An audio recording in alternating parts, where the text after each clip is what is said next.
Es un tema importante, es un tema que tiene muchas aplicaciones prácticas. De hecho, gran parte de la presentación va a ser cómo se ablacionan los globos oculares y después que es algo que debiéramos hacer nosotros. Y después cómo se hace el transporte, el procesamiento de las córneas, etcétera, para la realización de los trasplantes. Así que veo que ya la presentación está en pantalla. Si las disertantes están en condiciones, estaríamos como para empezar. Sí, ya estamos en condiciones. Podemos empezar si desean. Perfecto, empecemos. Ya tienen la palabra. Bueno, buen día, buenas tardes para todos. Como le decía aquí el doctor, nosotros pertenecemos al Banco de Oco Región OA, ¿sí? Y les vamos a dar una pequeña charla sobre ablación. Cuál es el instrumental que se necesita, cuál es la técnica de ablación y cómo se prepara la cámara húmeda y cómo se lo traslada el tejido al banco. Siguiente, por favor.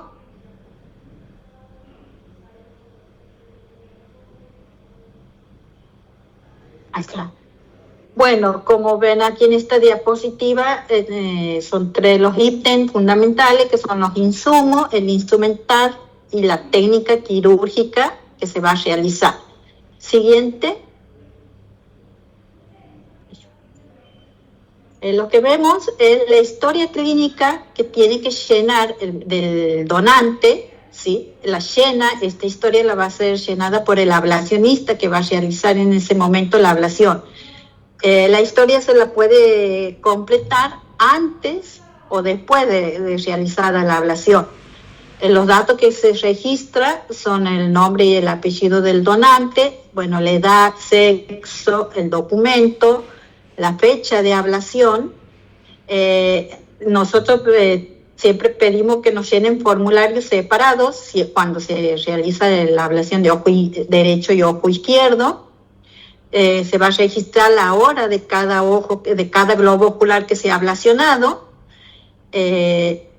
Si es diabético, eso es un ítem que nos han pedido los médicos, los cirujanos en el congreso que se ha realizado el año pasado en Termas de Riondo. Eso es fundamental para los cirujanos al momento de realizar el trasplante, saber si el donante ha sido o no diabético. También se registra la serología, si es positiva o negativa, y bueno, la causa de muerte, que es fundamental, y también tienen que registrar si es por parada cardíaca o si es una ablación multiorgánica. Ese formulario va acompañado, en nuestro caso, con un formulario de ablación que le proporciona el banco a los médicos ablacionistas. La siguiente, por favor. Estos son los insumos que tiene que componer una valija de ablación. No sé si en este momento hay gente que ya tienen idea, ya saben cómo es una ablación y qué insumos necesitan, y debe haber personas que están empezando recién. Entonces le vamos a comentar más o menos qué insumos necesitan y para qué se lo utilizan, ¿sí? Como ven, tenemos una antiparra y la ropa descartable con la que se van a vestir los médicos, los ablacionistas, y también lo que van a utilizar para armar la mesa de cirugía, la mesa quirúrgica. Tenemos el iodopovidona, le van a utilizar al 10% para realizar la antisepsia, el Ringer lactato, que se lo utiliza para el lavado del globo ocular antes de iniciar la ablación y para también preparar la cámara húmeda. Alcohol absoluto, que eso para después de realizada la ablación y terminada la ablación, lo primero que hay que tener en cuenta cuando se finaliza es la estética del donante, del cadáver, digamos. Eso es un hincapié que nos hacen siempre el INCUCAI, la presentación, la estética del donante, del paciente, del donante, perdón. Eso es para evitar de que la familia, bueno, se lleve una mala impresión. Entonces, una vez que nosotros lavamos, limpiamos el rostro con el Ringer lactato para sacar todos los restos de yodo o sangre que se haya ensuciado la cara, se limpia con gasa húmeda en Rincher y después se le hace una limpieza también con gasa humedecida en alcohol etílico. Como ven también una jeringa, la siguiente por favor, jeringa, y también vamos a necesitar una agujita 21G que es para extraer ya sea del frasco de urocultivo que tengamos el Rincher en nuestra mesa, o algunos lo extraen al Rincher directamente del sachet. Es por eso que a veces se necesita una aguja 21G. Tenemos gasas, tenemos los vasos de urocultivo, que son las que se va a formar la cámara húmeda. Ahí en esos vasos vamos a colocar los globos oculares, que ya le vamos a explicar bien cómo es la cámara húmeda. Y tenemos las esferitas que ustedes ven, esferita de Tergopol número 2, que es para formar después la carga ocular, ¿sí? La reparación óculo-palpebral. Tenemos la gotita. Nosotros aquí en Santiago, nuestros ablacionistas prefieren la gotita líquida, que seca más rápido a la hora de pegar los párpados, pega más rápido que la gotita en gel. Sí pueden usar la de gel, pero se demora un poquito más en que se adhieran bien los bordes de los párpados. Bueno, la tela adhesiva, como ven ustedes aquí, la utilizamos para registrar en cada frasco que forma la cámara húmeda. Nosotros colocamos una cintita en la tapa y una cinta en el costado del vasito, en donde vamos a registrar si es ojo derecho o es ojo izquierdo, y vamos a registrar la hora de ablación de cada globo ocular, y si tenemos el número de operativo en ese momento, también registramos el número de operativo. Como ven también, bueno, van a necesitar guantes y un frontoluz. Nosotros ofrecemos un frontoluz porque a veces, ya sea en terapia o en quirófano, la luz no es suficiente, entonces los ablacionistas se ayudan utilizando un frontoluz. Siguiente, por favor. Bueno, le vamos a mostrar cómo está compuesta una caja de ablación. ¿Cuáles son los instrumentales? Como ven, el bléfaro, preferentemente este tipo de bléfaro que tienen las ramas cubiertas para que cubran completamente las pestañas. La tijera Westcott.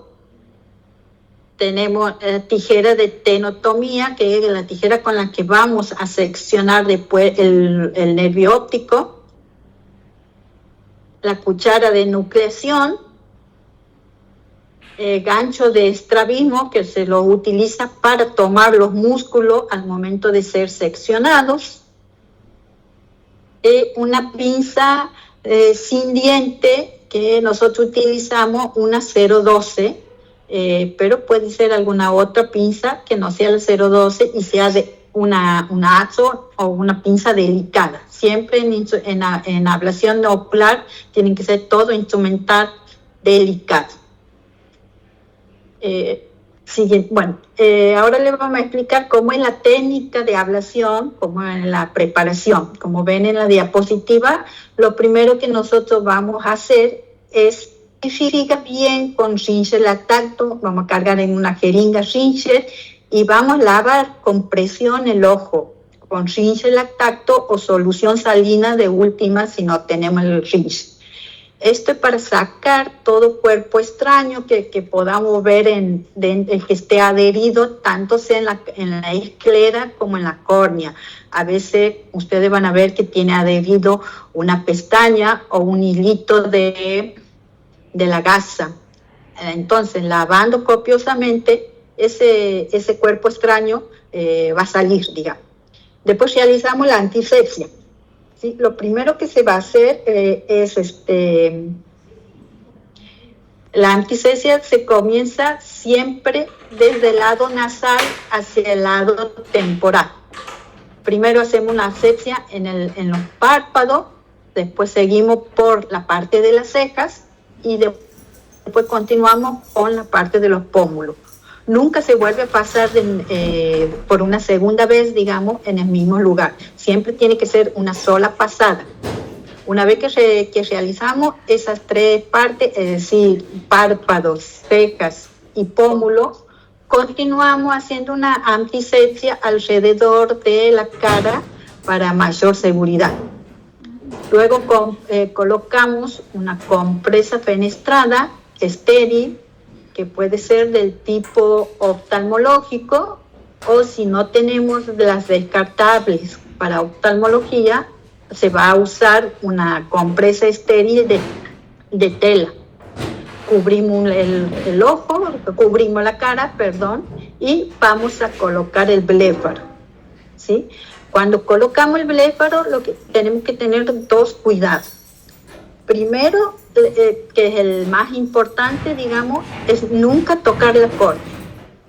En todo momento que se realiza la ablación hay que tener el cuidado de no rozar la córnea porque la podemos lastimar. Entonces, lo primero que tenemos que hacer es, como le digo, no tocar la córnea, y lo segundo es tratar de cubrir la mayor parte de las pestañas, de las pestañas, para que al momento de realizar la ablación no nos moleste, no las pues estemos cortando y se nos caiga sobre la córnea. Siguiente, por favor. Aquí comienza, digamos, la enucleación. Lo primero que vamos a realizar es la peritonía en 360 grados. Como ven, vamos a tomar la conjuntiva con una pinza delicada sin dientes, y con la tijera de Westcott, que es la que nosotros utilizamos, lo primero que vamos a hacer es una pequeña incisión junto en la conjuntiva para poder acceder con las ramas de la tijera y empezar a hacer presión para ir, digamos, despegando la conjuntiva de la esclera. Esto, una vez que nosotros tenemos la peritonía totalmente realizada, pues nos va a poder permitir acceder a los músculos para poder ir cortándolos. La siguiente. Los músculos los vamos a tomar con un gancho de estrabismo. Vamos a ingresar a la cavidad ocular, orbitaria. Vamos a pasar el gancho por debajo del músculo. Lo vamos a tomar al músculo. Vamos a realizar una pequeña una pequeña tracción hacia arriba para poder exponer los músculos, el músculo que estamos tomando, y como ven en la foto, con la tijera Westcott, realizar el corte del músculo, ¿sí? Vamos a realizar la disección de los 4 músculos rectos y después los oblicuos. La siguiente. Una vez que nosotros hemos cortado los 6 músculos los 6 músculos, que es el globo ocular, en ese momento queda unido o sujetado, digamos, solamente por el nervio óptico. Entonces, el siguiente paso es realizar el corte de ese nervio. Para eso, vamos a introducir por uno de los extremos, ya sea por el lado nasal o el temporal, vamos a ingresar a la cavidad orbitaria con la cucharita de nucleación.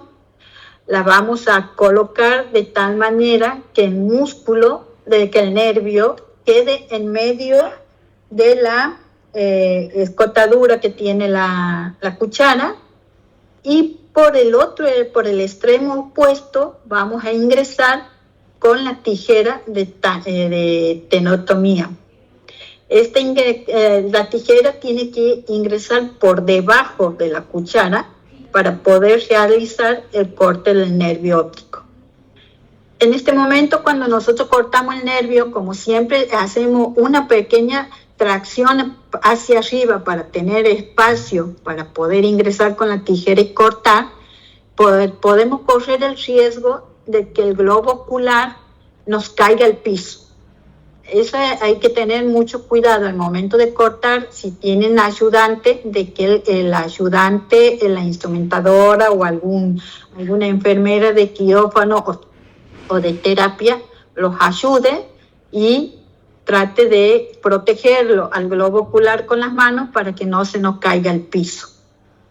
En caso de que ocurra, porque puede ocurrir, de que el globo ocular ha caído al suelo y la córnea no ha sufrido ninguna lesión, no se ha perforado, no le ha pasado nada, lo primero que vamos a hacer es, si tienen un antibiótico, gentamicina, por ejemplo, lo cargamos en una jeringa y lo lavamos al globo ocular, la córnea, lo lavamos con abundante gentamicina, y si no tenemos esa gentamicina, con rinse, se lo lava abundantemente y pasamos a formar la cámara húmeda. La siguiente, por favor. La siguiente, que esa está de más. Este es el armado de cámara húmeda. ¿Cómo se la arma? Como ven ahí en la foto, la gasa la doblamos formando unas tiras, ¿sí? Esa gasa va a ir envolviendo al globo ocular en forma de anillo. Tiene que estar humedecida en rinse. Vamos a colocar varias tiras de gasa según el grosor de la gasa y el largo, digamos, de la tira. Vamos a utilizar entre 4, 5 a 6 tiritas de gasa. El diámetro, como ven en la foto, tiene que ser unos milímetros menor que el vaso de urocultivo. Esto nos va a permitir, al ser el diámetro más chiquito, que entre a presión en el vaso, pero sin llegar a dañar la córnea. Como ven también, la gasa no tiene que tocar la córnea, tiene que cubrir la mitad, por lo menos la mitad de la esclera, o cubrirlo prácticamente completo el globo ocular, pero sin rozar la córnea, ¿sí? Luego le agregamos más rinse al vaso hasta la mitad de la gasa o hasta el borde, pero nunca tiene que estar cubierta la córnea con el rinse. No tiene que cubrirla, porque eso llega un momento que el líquido la puede edematizar. La siguiente, por favor. Como ven, aquí tapamos el frasco de urocultivo con el vaso y, como le decía hace un momento, tenemos que identificar cada vaso, rotularlo. Colocamos el número de operativo, la fecha y identificamos si es ojo izquierdo o es ojo derecho. ¿Sí? Y lo vamos a fijar también, la tapa con una cinta adhesiva, la vamos a fijar la tapa al vaso para que en el traslado no corramos el riesgo de que el vaso se abra, se destape. La conservadora tiene que ir con un gel refrigerante para mantener la cadena de frío durante el traslado del tejido y hasta el centro donde se va a realizar el procesamiento de las córneas. La siguiente. Una vez que nosotros hemos armado la cámara húmeda, ya se ha terminado en esa parte termina, digamos, la ablación, tenemos que hacer la reparación ocular, para que no nos quede ahí cuando unamos los párpados, cerremos los párpados y los peguemos, no nos quede una deformación, que se nota que falta algo en el cuerpo humano y la familia no se impresione. Nosotros reemplazamos, digamos así, el globo ocular por una prótesis. Esa prótesis, como le decíamos hace un rato, la realizamos con una esfera de tergopol que va a ser colocada dentro de la cavidad orbitaria, y si no tenemos la esfera, lo vamos a hacer con gasa.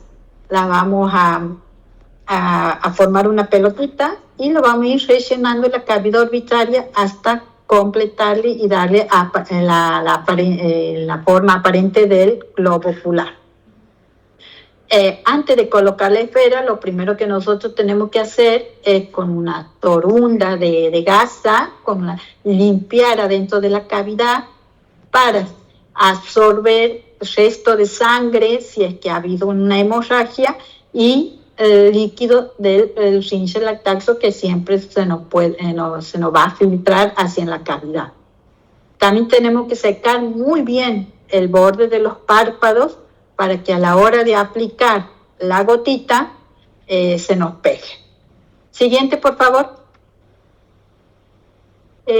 ¿Cuáles son las complicaciones que uno puede tener en una ablación? Bueno, la ablación, digamos, es de globos oculares, es la ablación. Si tienen la suerte de ver una multiorgánica, ustedes van a observar que hay mucha sangre. En la ablación de globos oculares, es la ablación más limpia. Le decimos así nosotros, más limpia, porque es la que prácticamente no se ve sangre. Vamos a tener sangre, o sea, si el donante ha estado tomando anticoagulantes. Entonces ahí podemos tener presencia de una hemorragia. Tenemos que esperar, hacer compresión sobre la cavidad hasta detener esa hemorragia y recién colocar la esfera para, como les decía, para después poder pegarla con la gotita los bordes del párpado. Otra complicación que podemos tener, como les decía hace un rato, es que el globo ocular se nos caiga al suelo y al caer con algún borde con punta y lo perfore a la córnea. Y también podemos tener alguna lesión epitelial, que es un defecto epitelial que en ese momento no podemos hacer nada, digamos, no podemos solucionarlo. Lo único que tienen que hacer ustedes es armar la cámara húmeda, enviarlo al centro, ya sea al banco de córneas o al centro donde van a realizar el procesamiento del tejido, y va a ser el cirujano o el banco de córnea o la persona que realiza el procesamiento que va a determinar si esa córnea está en condiciones para ser utilizada más adelante en un trasplante, o se la va a descartar y se la va a enviar a anatomía patológica. Siguiente, por favor.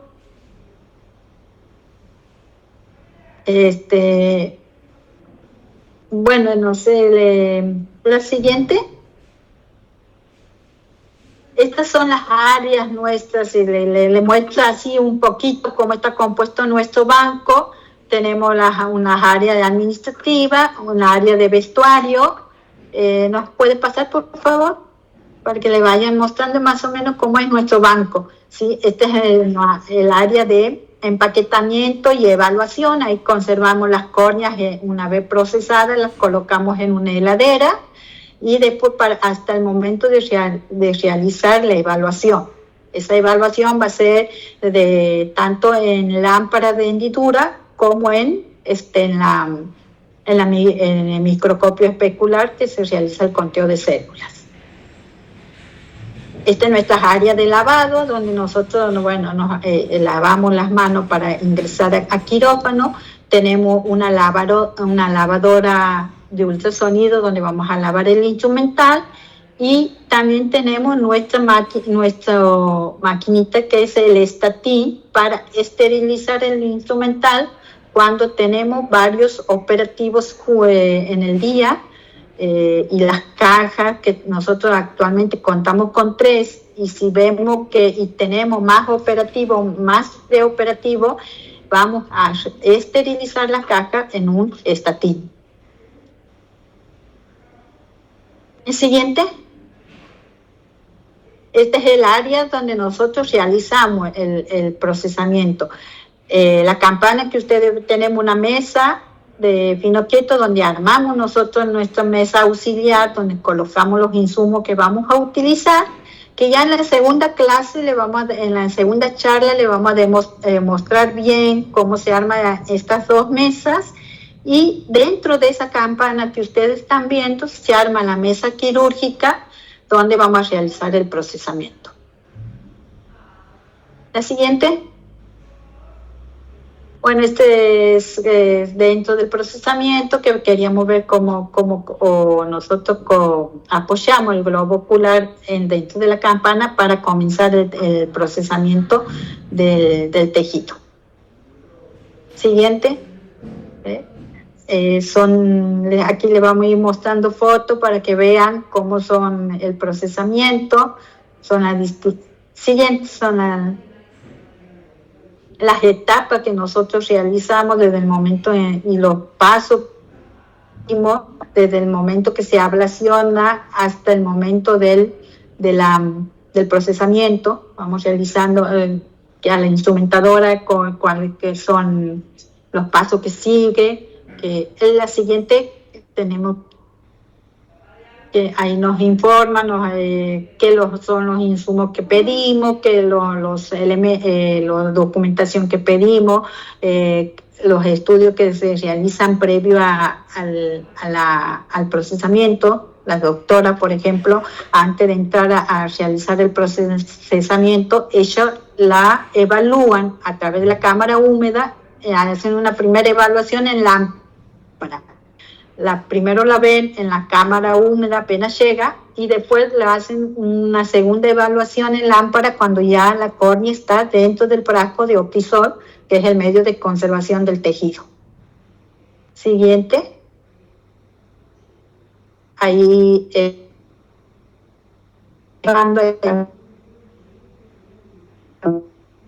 una córnea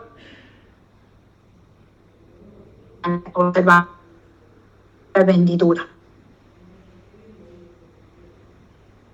Siguiente, este es el microscopio que nosotros utilizamos, que más adelante, no sé si alguna de las doctoras les explicará bien el manejo del microscopio, que eso ya lo hacen la evaluación, las médicas nuestras, para hacer el conteo de células. Siguiente. Es una foto de lo que ellas ven en el microscopio para hacer cuando la van evaluando. Esto le podemos decir que es la cantidad de células, digamos así, en un adulto tenemos que tener una cantidad entre 2.500 a 3.000 por metro cuadrado. En niños es menor de 2.000, si no me equivoco. Y bueno,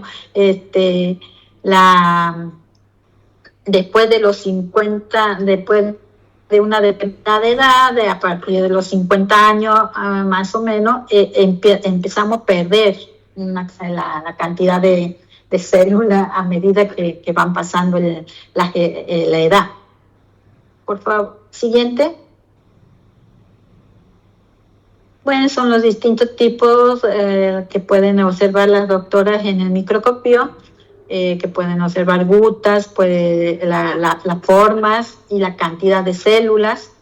Eso les va a poder explicar bien la doctora que la parte médica,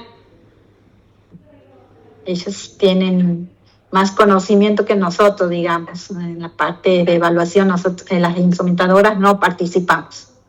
Siguiente. Bueno, nosotros una vez que para liberar el tejido tenemos que controlar la documentación que acompaña en cada operativo. Para eso tenemos que comprobar, por supuesto que antes de realizar el procesamiento del tejido tenemos que comprobar que la serología sea negativa. También una vez que se ha realizado el procesamiento, tenemos que controlar que la serología sea negativa, que la bacteriología nuestra sea positiva o negativa. Eso nos va a determinar si vamos a liberar ese tejido o no, para luego cargarlo en Sintra y se empieza a abrir lista que la hacen cada jurisdicción para ofrecerlo al cirujano.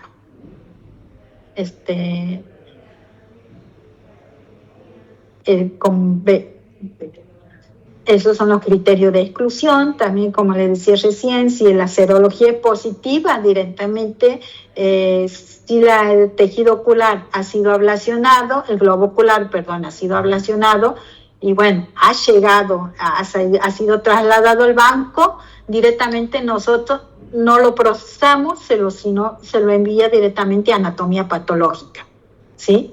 En caso de que la serología sea negativa, se lo procesa, como les decía recién, y se espera el resultado de la bacteriología. Siguiente. Esos son los formularios de evaluación nuestro, que una vez que se realiza la ablación, se realizan los procesamientos. Bueno, es un formulario de evaluación que llenan los médicos, ¿sí? Se registra los datos que ellos observan en el procesamiento y se determina, de acuerdo a la cantidad de células, para qué tipo de trasplante puede ser utilizada esa córnea, perdón. También registramos nosotros, como ven, la serología que recibimos, la registramos en el formulario de procesamiento y registramos la fecha de ablación, de procesamiento, y a partir de esa fecha contamos los 15 días que se conserva la córnea dentro del braquito de Optisol. Siguiente. Bueno, esa es nuestra pequeña charla sobre ablación. No sé si tendrán alguna duda, nos quieren consultar algo, estamos a su disposición. Muy bien. Yo me fui anotando algunas cosas que pudiéramos aclarar. Hay varias preguntas. Para que ustedes nos contesten y le vamos a ir leyendo mientras se carga la segunda presentación. Le vamos a ir leyendo las preguntas que se fueron poniendo en el chat. Primero, vos mencionaste que usan Ringier para la cámara húmeda y para el lavado. Sí. Algunas otras veces nos habían dicho otras personas de otros bancos que usaban solución fisiológica. ¿Les parece lo mismo? ¿Hay algún motivo para recomendar uno sobre otro? Lo que nosotros siempre recomendamos es usar el Ringier Lactato, que es de uso exclusivo para oftalmología. Pero en caso de que en el centro que se va a realizar la ablación no cuenten con ese líquido, con el Ringier, se puede utilizar la solución salina. Lo que tengo entendido que la solución salina tiene más salinidad, digamos, que el Ringier Lactato, por eso no es tan recomendable para utilizarlo en oftalmología, a la solución salina. Bien. Quedó claro. Después, bueno, una aclaración que, así como estarán viendo las personas que están escuchando, las personas que nos están dando esta presentación son instrumentadoras quirúrgicas. Hasta hace 10 años, quizás un poquito más, en Argentina se discutió mucho quiénes pudieran estar habilitados para ablacionar los globos oculares para obtener las córneas para trasplante. Eso, por suerte, se ha ido resolviendo, y como estamos hablando de ablación, una técnica que es de ablación sobre un cadáver, que se puede hacer con tiempo y en condiciones bastante simples, se ha ido permitiendo, y esto depende de cada jurisdicción quienes se habilitan, que otras profesiones, no solamente los oftalmólogos, puedan ser los ablacionistas. Entonces hoy tenés, o depende de la provincia, pero se pueden habilitar médicos, ya sea oftalmólogos o no oftalmólogos, enfermeros, instrumentadores quirúrgicos y algún que otra profesión, se los habilita para la ablación. Eso depende más de una cuestión regulatoria de la provincia que legal. Es decir, legalmente se puede ablacionar una amplia gama de personas con preparaciones distintas. En algunos lugares, por ejemplo en Cava, habitualmente solo ablacionan los oftalmólogos del Hospital Santa Lucía, ese es el sistema que tienen armado, con sus ventajas y desventajas, y en otras provincias están habilitados equipos de enfermería o están habilitados los médicos de determinados hospitales o servicios para realizar la ablación. Entonces a ustedes lo que les va a pasar es que depende de donde estén desarrollándose, van a tener distintos escenarios a lo que están acostumbrados. Pero sepan que eso puede variar bastante según donde nos estamos moviendo, ¿no? Después yo te quería preguntar si nos querés aclarar, o si no lo aclaramos de todos, cuáles serían las contraindicaciones locales para realizar la ablación y eventualmente cuáles serían, no sé si toca en la siguiente presentación capaz, las contraindicaciones sistémicas, las enfermedades que pudiera traer el paciente que falleció para la ablación y cuál es el rango de etario que ustedes están aceptando para las córneas que van a procesar.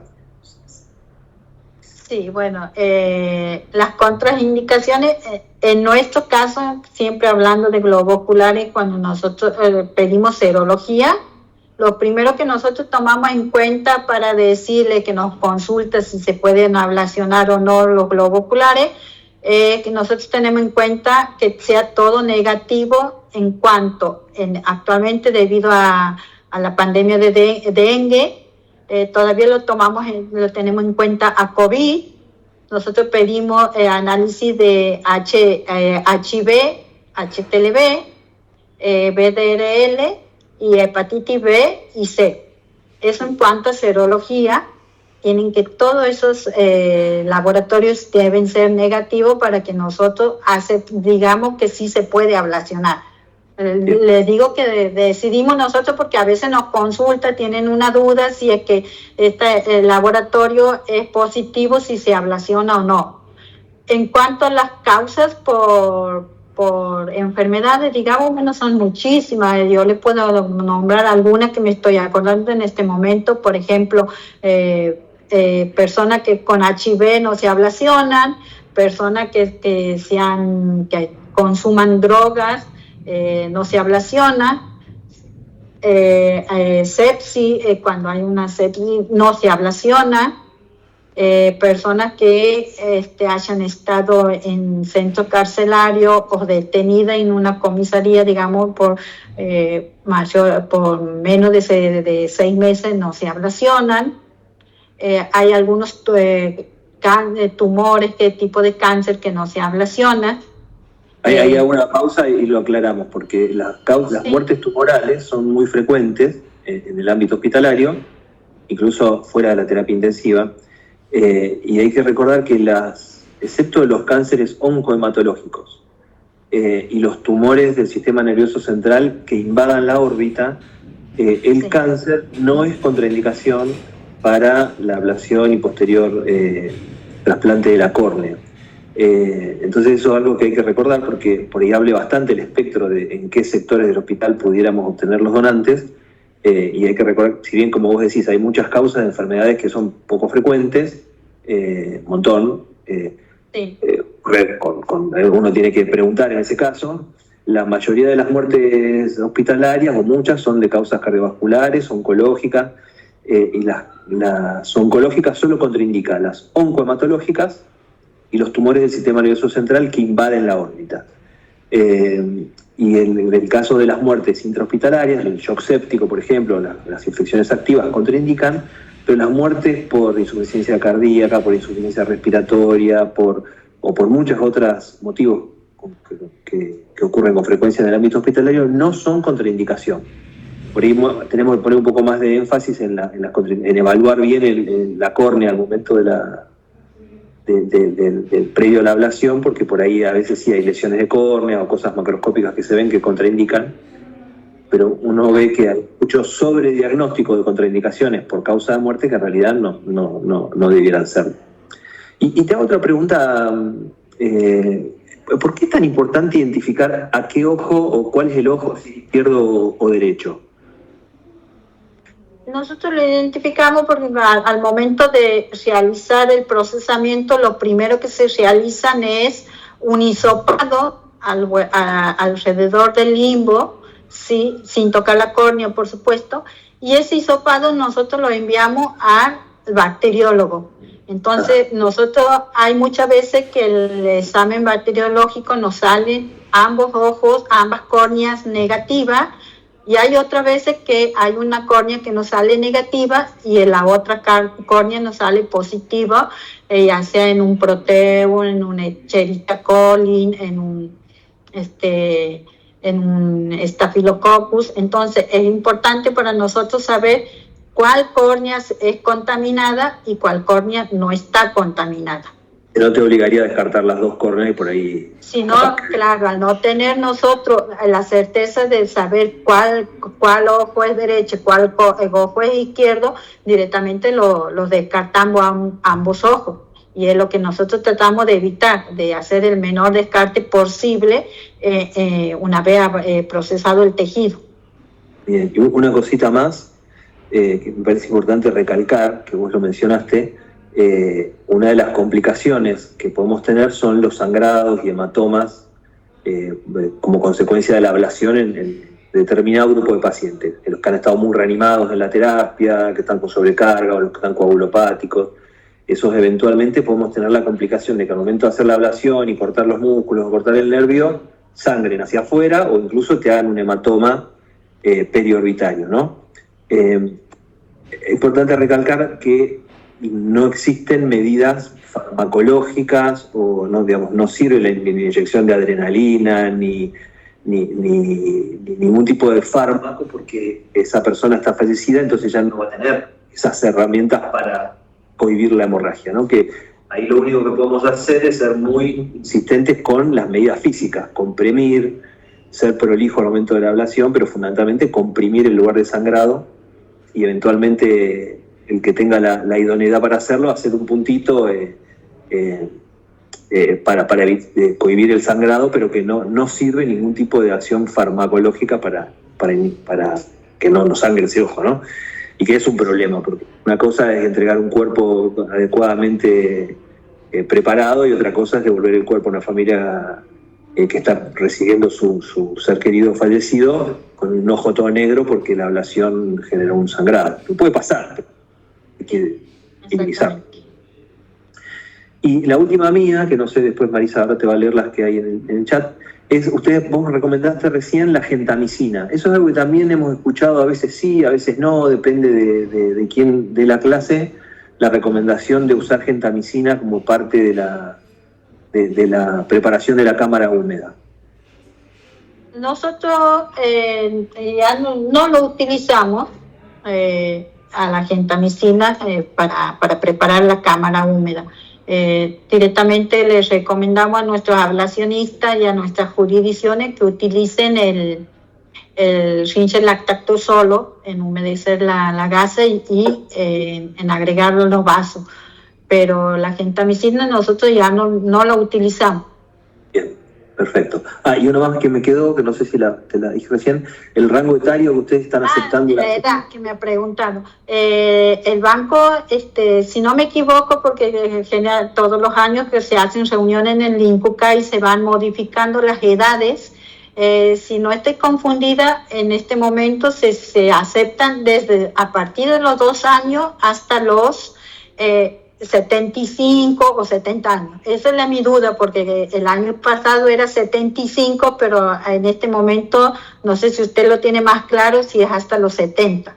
Sí, entre 70 y 75 depende del lugar. Algunas provincias son más restrictivas porque les sobran las córneas, entonces restringen el rango de etario para asegurarse córneas con más células y en mejores condiciones. Y otras son más, o aceptan córneas de mayor edad, creo que Ciudad de Buenos Aires sigue aceptando hasta 80 años las córneas, sí.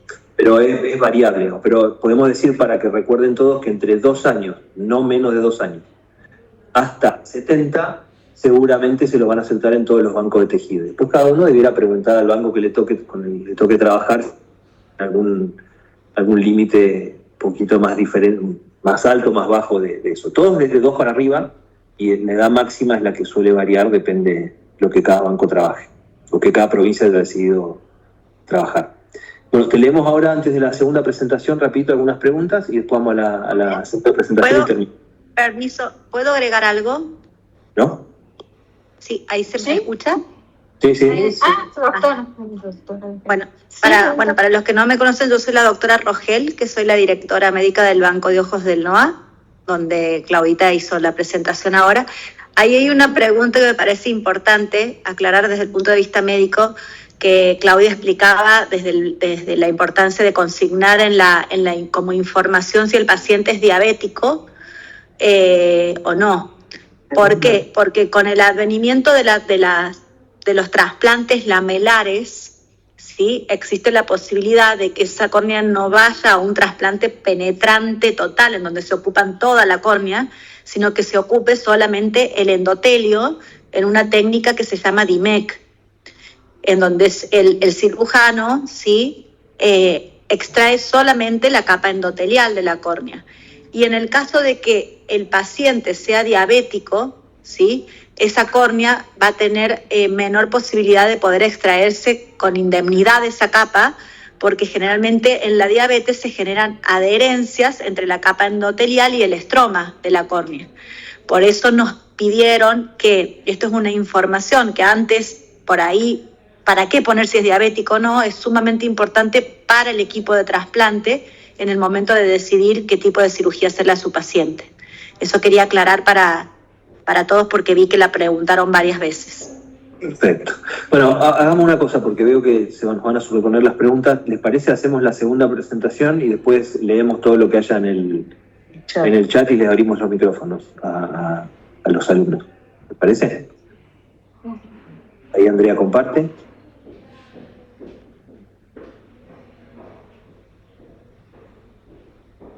Se salió Andrea de la presentación.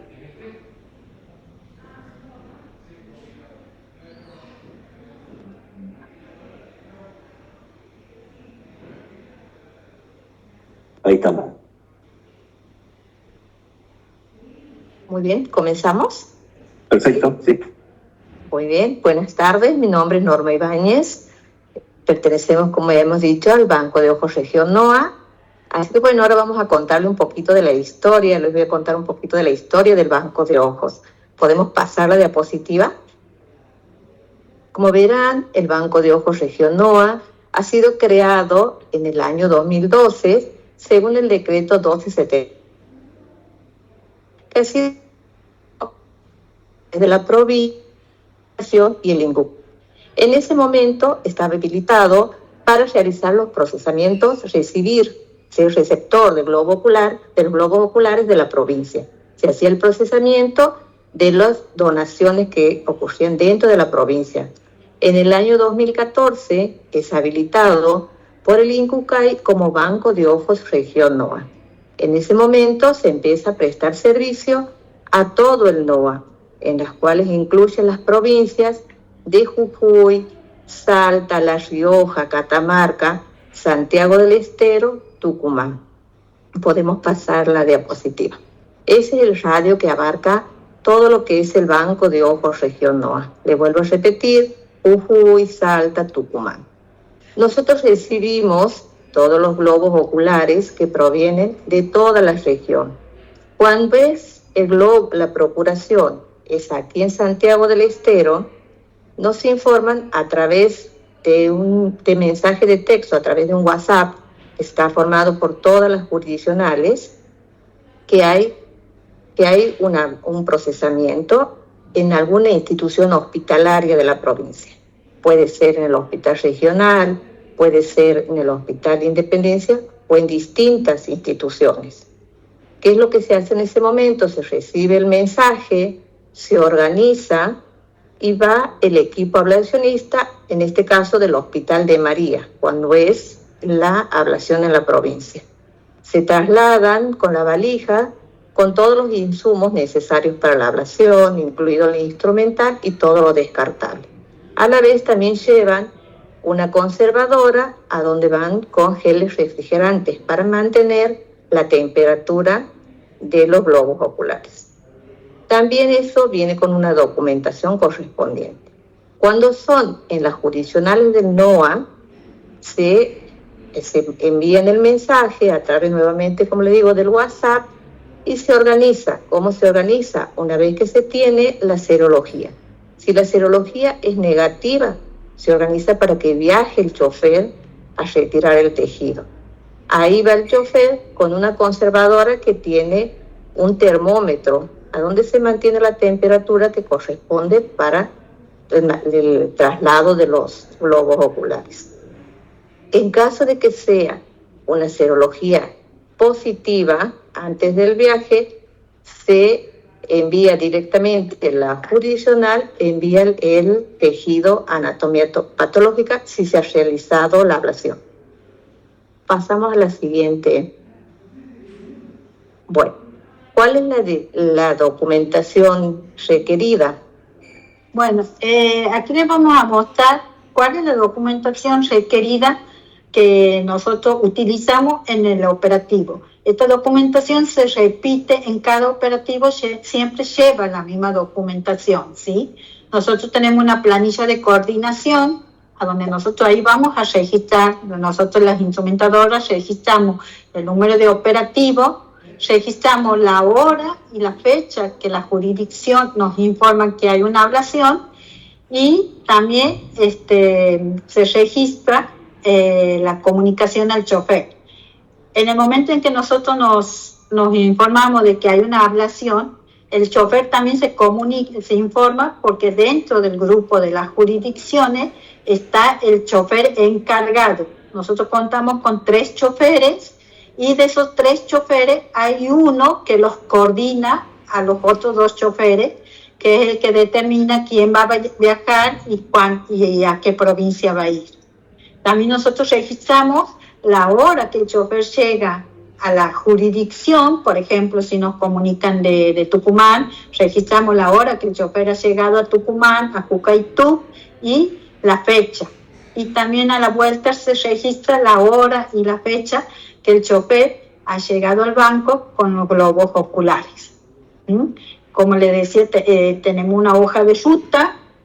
También le entregamos 2 autorizaciones nosotros al chofer. Una autorización para que el chofer vaya a la jurisdicción a buscar los globos oculares y otra autorización que le entrega cada jurisdicción para que él traslade esos globos oculares hasta la provincia, hasta el banco de ojos. Eso es por si tiene algún inconveniente en la ruta, ya sea con gendarmería o la policía. Tiene su hoja de ruta, que ellos registran los datos de los kilómetros que han recorrido, la jurisdicción, el origen de salida, que en este caso sería de Santiago del Estero hasta Tucumán, el destino Tucumán, por ejemplo, la hora que ha llegado a Tucumán y, como les decía después, la hora que el chofer llega a Santiago del Estero a nuestro banco. Los formularios de ablación y la historia clínica, como les comentaba hace un momento, esos formularios tienen que ser llenados por el médico ablacionista o, como decíamos recién, si lo realiza una instrumentadora, algún enfermero o el que esté a cargo en ese momento de la ablación. Ustedes ven ahí el formulario C50. Ese formulario sería el formulario de ablación, los datos que registra en el formulario de ablación el médico que ha realizado el operativo, el procesamiento, la ablación. Nosotros registramos después en el sistema del Sintra y ese formulario se llama C50. Recibimos la serología, como le comentaba mi compañera, que en caso de cuando tienen que ir a otras jurisdicciones tienen que ser negativas. Nosotros registramos después en el formulario de procesamiento esa serología. Tenemos el formulario de procesamiento, que es el mismo tanto para ojo izquierdo como para ojo derecho. Son los mismos datos que se registran. Sí, número de operativo, ahí también indicamos qué tipo de medio de conservación estamos utilizando en el momento, si es Optisol o es Eusol. Se registra la fecha y el número de lote de ese medio de conservación. Registramos la serología, luego se registra la evaluación que realizan las doctoras, ya sean tanto por lámpara de hendidura como microscopios.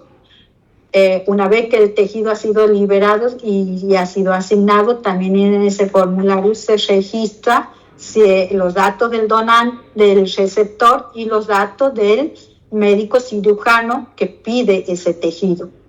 Y también registramos el resultado de la bacteriología, si ha sido positiva o ha sido negativa.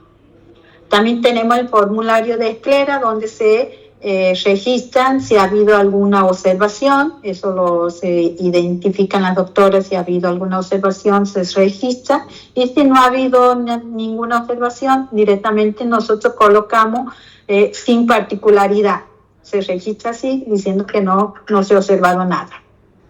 Tenemos la solicitud de cuando nosotros enviamos el hisopado al bacteriólogo, llenamos una solicitud con los datos del donante para que el bacteriólogo tenga los registros, que es la edad, documento, la causa de muerte, la fecha y hora de ablación y fecha y hora del procesamiento, ¿sí? Una vez que nosotros hemos liberado ese tejido, que ya tenemos todo evaluado y tenemos la bacteriología negativa, se debe registrar ese formulario de los datos del formulario de procesamiento, se registra en Cintra. Y al registrarse esos datos, se crea el C50. Otro de los formularios que nosotros pedimos es la nota de asignación, y también tenemos la solicitud de exclusión de tejido, que eso se llena cuando se va a descartar la esclera, que nosotros a los 3 meses de ser procesada la esclera, si esa esclera no ha sido solicitada, nosotros enviamos anatomía patológica para su descarte. También se envía anatomía, el botón corneal, y la córnea, como decíamos hace un rato, que ha sido descartada. ¿Sí? Y después, por último, recibimos el informe de la anatomía del tejido ese que se ha enviado a descartar. Siguiente, por favor. Como le he explicado hace un rato, cómo llega el globo ocular, cómo se prepara la cámara húmeda, que hemos estado explicando hace un momentito. Y ahí le muestra, ven, que una vez que está formado el anillo, ese anillo con gasas, se refuerza las gasas, humedeciéndolo con más rinche, agregándole hasta la mitad de la gasa o hasta el borde de la gasa. Siguiente. Siempre los frascos identificados, como izquierdo, claro, y como derecho. Siempre tienen que estar identificados, como le indicábamos hace un ratito. La siguiente, por favor. Al momento del procesamiento, estos son los insumos que nosotros vamos a utilizar. Como le mostrábamos hace un rato, en una de las áreas, que es el área de procesamiento, ustedes veían una campana de flujo laminar, donde nosotros procesamos el tejido, y también preparamos una mesa auxiliar, que nosotros usamos porque no es cómoda para nosotros, la mesa de fino quieto. En esa mesa de auxiliar nosotros colocamos todos los insumos, que sería lo que nosotros denominamos la parte sucia, que los insumos que están contaminados son los insumos que las médicas que va a realizar el procesamiento no lo debe tocar con los guantes estériles. Esos insumos los manejamos nosotros como instrumentadora, que somos cuando le estamos ayudando a la doctora en el procesamiento, ¿sí? Tenemos las cámaras húmedas que hemos recibido. Ustedes van a ver los frascos de Optisol, que no sé si alcanzan a ver. Nosotros lo primero que hacemos en la tapa es identificar si es ojo derecho o ojo izquierdo.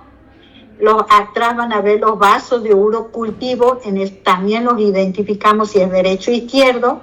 Y en ese vaso de urocultivo nosotros lo que se coloca es alcohol absoluto al 90%, y dentro del alcohol absoluto van colocadas las escleras. También tenemos los tubitos de ensayo con su preparado, que nos prepara la bioquímica, ella nos provee. También los identificamos como derecho e izquierdo. Y tenemos el alcohol absoluto, tenemos las etiquetas y los precintos que nosotros le vamos a colocar a cada frasco de Optisol.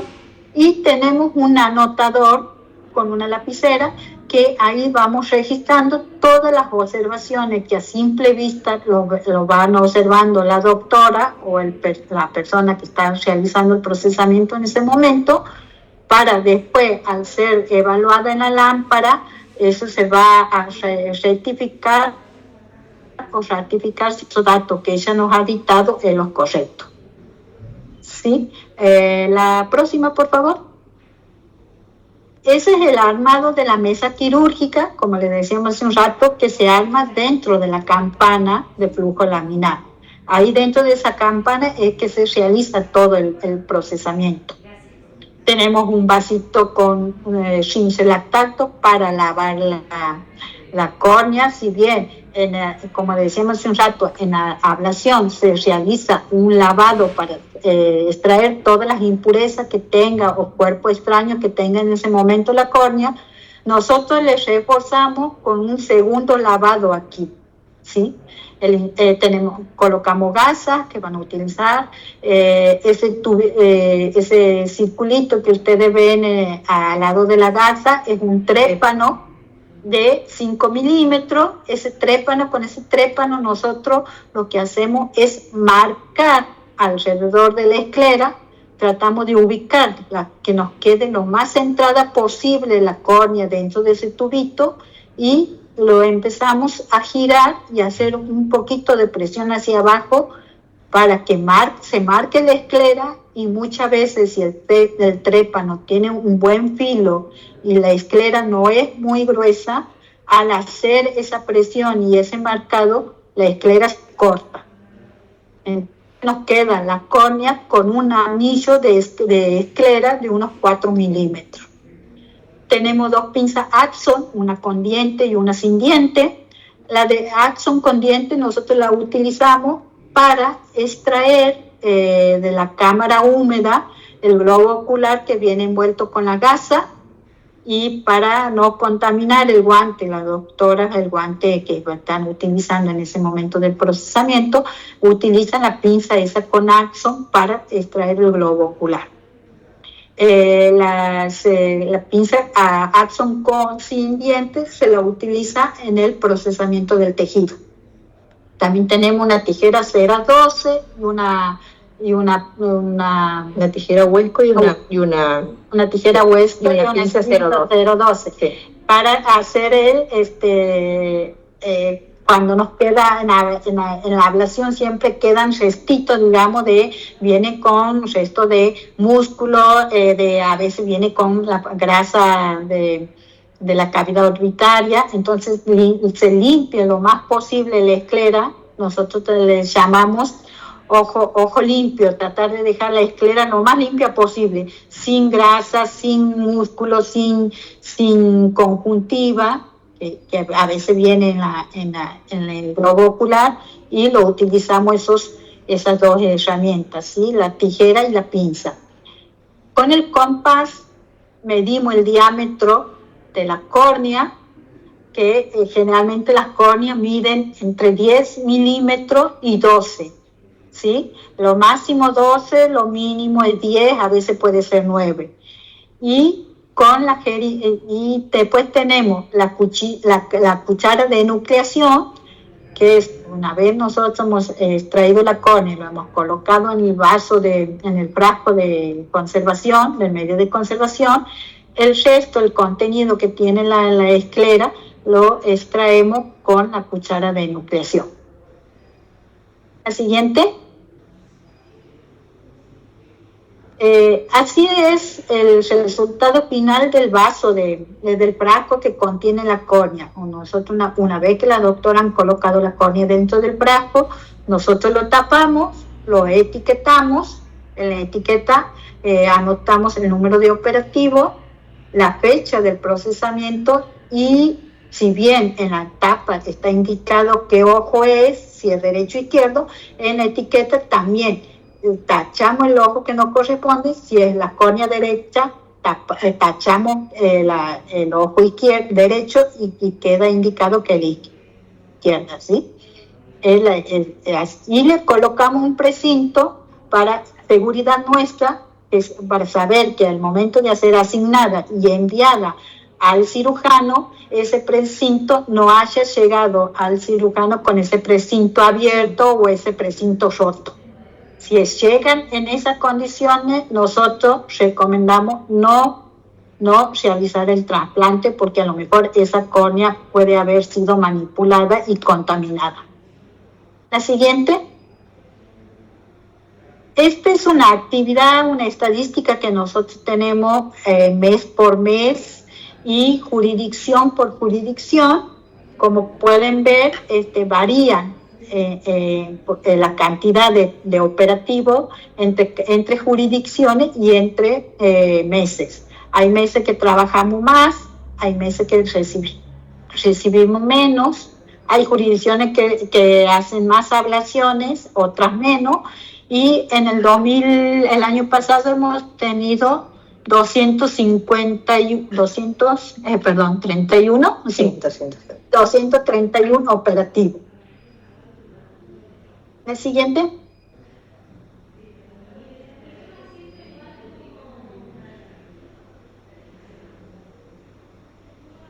Bueno, ahora para mantener toda la mejor calidad en el tejido, en las córneas, se realiza un protocolo de bioseguridad.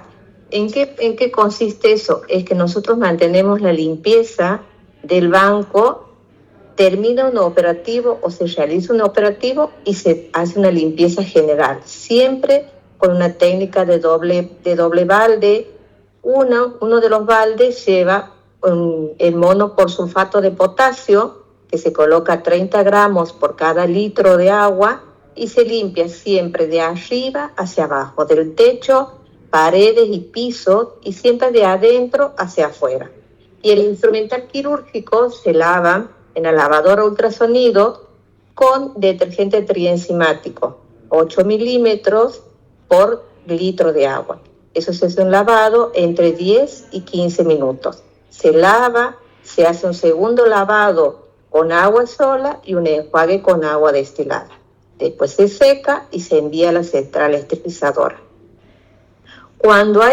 Nosotros disponemos de varias cajas de procesamientos. Cuando excede la cantidad de operativos, se realiza el lavado, se cambia, en cada operativo se cambia la mesa quirúrgica de la campana de flujo laminar, y se hace el lavado del instrumental y se envía al estatín. Ahí se hace un ciclo de 18 minutos y vuelve a la mesa una vez estéril para realizar un nuevo procesamiento. Cada 4 meses, en este momento, cada 15 días, se está haciendo y se está colocando las placas de Petri para evaluar que no haya hongos, esporas o alguna contaminación ambiental, y así evitar el descarte de tejidos. Eso es lo que se hace en un protocolo, nosotros como protocolo de bioseguridad. Bueno, como siempre decimos, tenemos que seguir creciendo, mejorando la procuración y el trasplante de córnea, del trasplante en Argentina. Todo eso, ¿cómo lo hacemos? Poniendo lo mejor de cada uno, poniendo todo el amor, los medios y la bioseguridad. Muchas gracias. Bueno, muchas gracias a ustedes, de verdad. Muy bueno, muchas gracias. A las 4 que han estado presentes, Claudia, Norma, las instrumentadoras, y Silvina y Alejandra, las 2 directoras del banco. Nosotros siempre insistimos o intentamos que sea justamente ustedes los que nos dan la clase, porque son de los bancos más proactivos y constructivos y con mejores resultados del país, ¿no? En términos de trabajar mucho, tener buenos resultados y además estimular la procuración en vez de inhibirla a veces, como algunas veces nos ha pasado. Así que los agradecidos somos nosotros porque se han tomado la molestia este par de horitas. Hay un par más algunas preguntas más que están en el chat, que están buenas que mencionar, como para recalcar. Si nos pueden decir bien, como para dejarlo ya bien clarito, los tiempos desde el paro hasta que se pueda ablacionar el donante, cuánto tiempo puede permanecer esos globos en la cámara húmeda y después cuánto tiempo pueden estar en el Optisol en el banco. Yo les pregunto y ustedes me van contestando y les voy a... Y hay que poner la hora que está dentro de las preguntas de que se ablacione cada globo ocular. comienzo y finalización. Está preguntado acá. Bueno, no sé si es tan importante, pero si hay que poner en cada globo ocular la hora, creo que no, pero bueno, contéstenos ustedes que saben más. Bueno, los tiempos, para comenzar con la ablación, nosotros tenemos, digamos, 2 tiempos.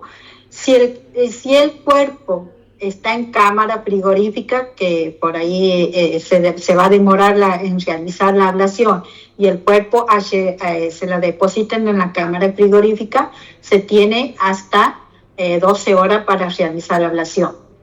Si el cuerpo no se lo guarda, no se lo conserva en una cámara, está en la morgue, tenemos hasta 6 horas. Aquí en el norte, como las temperaturas son muy altas, que a veces son de 50 y a veces llegan o casi llegan a los 60 grados, nosotros recomendamos hasta 4 horas después de su declaración de la muerte. En cuanto al procesamiento, nosotros tenemos 24 horas para realizar el procesamiento. Y como nosotros tenemos las normas ISO, nos ponemos como meta, el banco nos pusimos como meta, tratar de realizarla al procesamiento dentro de las 12 horas que se ha realizado la ablación. A veces se nos pasa un poquito la hora, pero siempre lo realizamos antes de los 24, ¿sí? Y acá, no sé qué otra preguntita tienen. Te las voy leyendo. El Optisol, le preguntaste. ¿Y en Optisol cuánto tiempo se almacenan antes de...? En Optisol se almacena por 15 días a partir del momento de la fecha del procesamiento. Se cuenta que 15 días y es lo que se la guarda dentro del Optisol. Si no han sido en ese momento asignadas dentro de ese periodo, se las manda a anatomía patológica, porque ya ningún cirujano quiere aceptar pasado. Siempre se trata de que sea dentro de los primeros 7 días, que es sería lo ideal. Bien. Hay una pregunta sencillita: si ustedes recomiendan poner gasas húmedas arriba de los párpados cerrados o recomiendan las lágrimas artificiales para preservar mejor la córnea.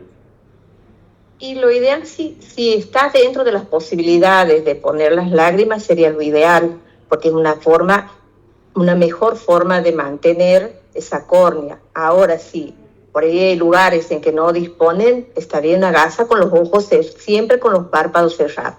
Nunca al aire libre, ni que le dé la luz, nada de eso. Hay que remarcarlo bien, ¿no? Los párpados bien cerrados, porque la córnea del aire se cuando se va a hacer la ablación, siempre mantener el ojo que se está ablacionando, por supuesto va a estar abierto, y el otro siempre tapado, mantenerlo tapado, ponerle una gasita y una cinta para evitar que la córnea se vaya a deteriorar, algo. Bien, aprovecho una aclaración y la pregunta: si el globo ocular tiene que estar totalmente sumergido en la cámara húmeda. No, tiene que, por eso se llama húmeda y no sumergida. No, sumergida no tiene que llegar al borde.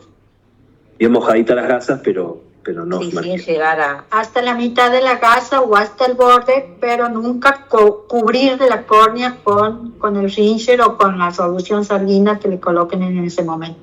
Bien. Elena preguntó si no hay Optisol. Sí, ahora está pasando en Argentina que no hay Optisol, por unas cuestiones de importación. No sé cómo se está resolviendo este tema, o hay que esperar a que aparezca nuevo Optisol. ¿Hay un plan B para eso o no hay? No sé, Alejandra. En este momento se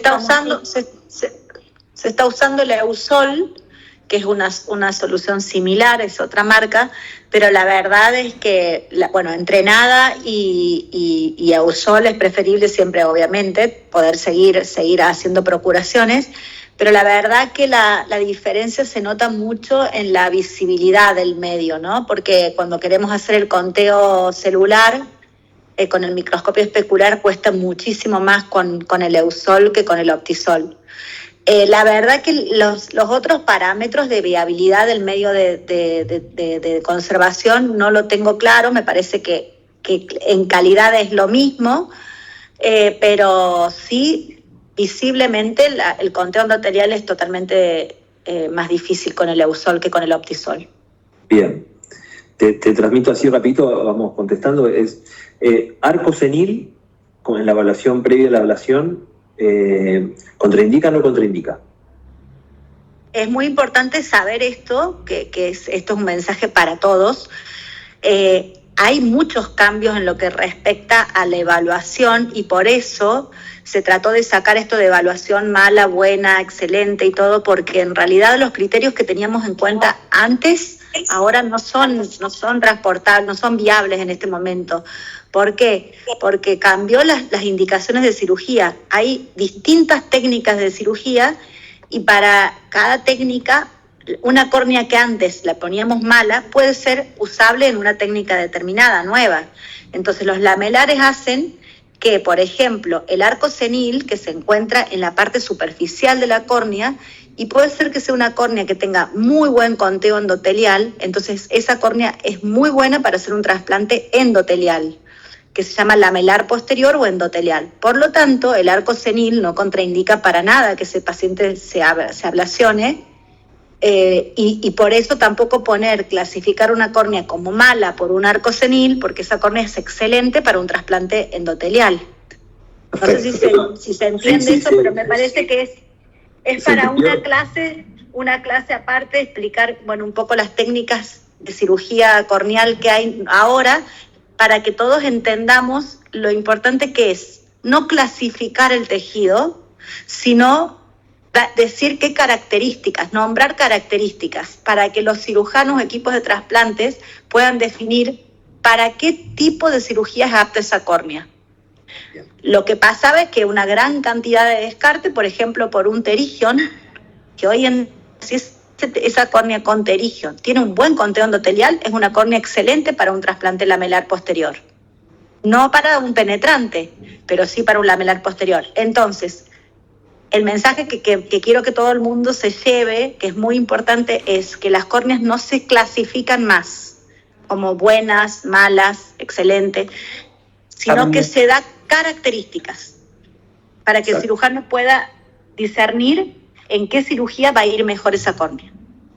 Excelente cirugía refractiva. Las cirugías previas, porque a veces los familiares dicen está operado de los ojos, ¿cuáles tenemos que tener en cuenta para pensar en descarte y cuáles para no descartar de lo que ocurre con cierta frecuencia, si cataratas o las que nos podemos encontrar? La cirugía refractiva sí contraindica porque ahí se ablaciona cantidad de estroma, entonces la córnea queda muy inestable. Ahora, la cirugía refractiva a veces pasa desapercibida, entonces y a lo mejor no es un antecedente que se consigne. Por lo tanto, solo se puede ver si le hacemos un OCT, que es una tomografía corneal. Es por eso que todos los bancos estamos también tratando de llevar ese tipo de tecnología para todas las evaluaciones de córnea, porque una cirugía de excimer láser, que es la refractiva, es indetectable si no le hacemos un OCT. Muchas veces. A veces se puede ver una cicatriz, pero es muy frecuente que eso es algo que nos pase desapercibido en la evaluación si no le hacemos un OCT. Ahora, si se detecta la cirugía, esa córnea no es viable. Sí, pero a veces es difícil, preguntar antecedentes previos de cirugía, porque hay mucha gente que se opera a lo mejor entre los 20 años y a lo mejor es un antecedente que uno se olvida o no lo consigna, no es tan frecuente como operarse de catarata, que hay un lente intraocular, entonces nosotros cuando hacemos el procesamiento no hay manera de no verlo. No se contraindica la cirugía de catarata. El tema es que hay que ver si en esa cirugía se perdieron células y el estado de la córnea, obviamente eso se va a ver en la evaluación. Pero de per se no es una contraindicación la cirugía de catarata para que esa córnea sea viable. Exacto. Yo les recomendaría, para reforzar esto, que cada uno que trabaja se vincule con el banco de tejidos correspondiente, porque como decíamos recién, hay a veces criterios más generales y también depende de los bancos de tejidos, a veces que es más aceptado o menos aceptado. Y por ahí en algunos lugares son más restrictivos y en otros un poco menos, y es importante saber con quién está trabajando uno. Pero una cosa en que se avanzó mucho es que en el protocolo de procesamiento nosotros ahora sugerimos como banco para qué es apta esa córnea. Entonces ponemos penetrante, lamelar anterior o tectónico, para que cuando la jurisdicción tenga que cargar en las listas, ya va a las listas correspondientes ese tipo de córnea por sugerencia del banco según las características que se observó. Entonces se cambió el tema de la clasificación por esta indicación o poner apta para, y están los tipos de cirugías posibles para que esa córnea podría funcionar. Perfecto. Hay otra pregunta que dicen si los pacientes con aislamiento o con detección de portación de KPC, MBL, digamos, bacterias multiresistentes intrahospitalarias, portación, no infecciones, detectados por hisopados rectales o cosas así, contraindican la donación de córneas. Y el hisopado, si el hisopado no es positivo con esas córneas, no. Ahora, si el paciente está en sepsis, es decir, se detecta esa contaminación circulando en el torrente sanguíneo. Claro, ahí sí está claro que contraindica. Pero ahí está contraindicado. Ahora, si tiene un antecedente de una infección puntual en algún otro lugar del cuerpo, no está contraindicada la... Pacientes, viste, que se hace vigilancia infectológica en las terapias, y por ejemplo en la mayoría de lugares, una vez por semana se hisopan los pacientes para ver si portan o no bacterias multiresistentes en el tubo digestivo, por ejemplo.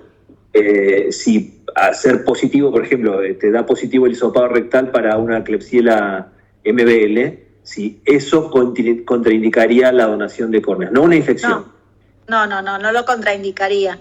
Inclusive nosotros no tenemos acceso a esa información, simplemente en la causa de muerte, sí lo que se pide que se aclare es si el paciente es un paciente séptico, ahí está contraindicada la ablación. Ahora, esa información nosotros como banco no la tenemos. En el hisopado, por eso el hisopado que por ahí en otros países no se hace y nosotros lo estamos manteniendo. ¿Por qué? Porque muchas veces aparecen gérmenes multiresistentes y quizás es la información que nosotros tenemos, que no la tenemos de otra manera, de que fue un paciente que dio otros hisopados positivos. Entonces, en ese caso, que nuestro hisopado tenga un multiresistente, se descarta. Claro, pero ese es del ojo, digamos, o sea, del ojo. En muchos casos hay confusión, esto que yo te decía, pacientes colonizados con gérmenes multiresistentes, pero no en tejido ocular. Bien, queda claro entonces que uno no debiera contraindicar porque el paciente esté colonizado con gérmenes multiresistentes para tejidos, ¿no? Recordemos que estamos hablando de córneas puntualmente, ¿no? Que hay otras situaciones en las que pudiera contraindicar, pero para tejidos no. Estoy viendo si... Una pregunta de antes era qué temperatura debiera tener la conservadora, si es que está establecido. Sí. Porque la conservadora tiene que ir, como ustedes dijeron, los dos frasquitos, que de paso preguntan acá si con rotular la tapa alcanza o hay que rotular el costado, los dos frasquitos adheridos, y muchas veces cuando no tienen mandan una muestra de sangre para serología. Bueno, para mantener la cadena de frío, la temperatura se la tiene que mantener entre los 2 grados y los 8. No tienen que pasar de 8 ni bajar de 2.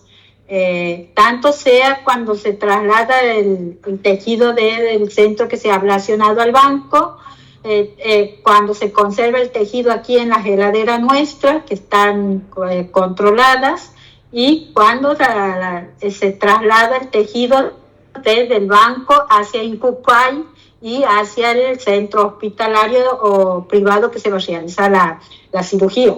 Esas son las temperaturas que nosotros manejamos, que entiendo que es para todos los bancos la misma temperatura.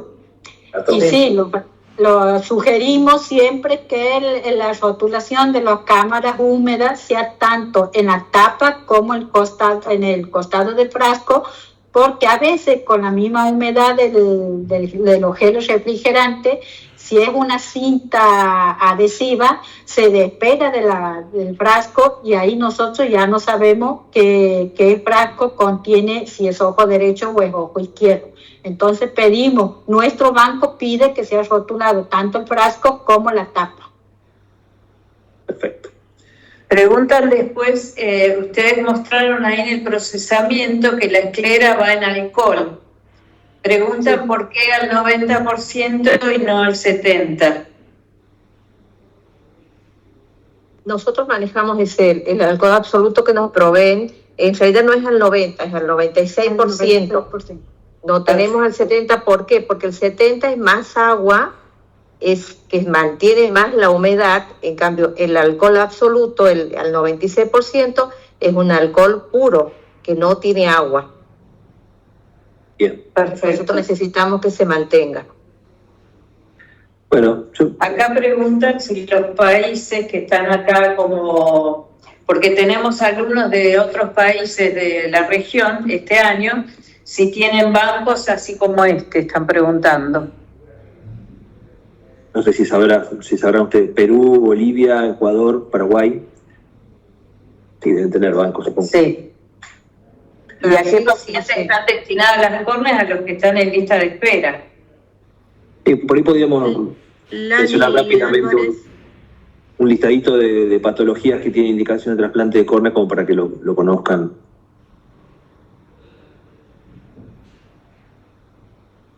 No sé, Alejandra, sí. Hola, muchas gracias por la presentación.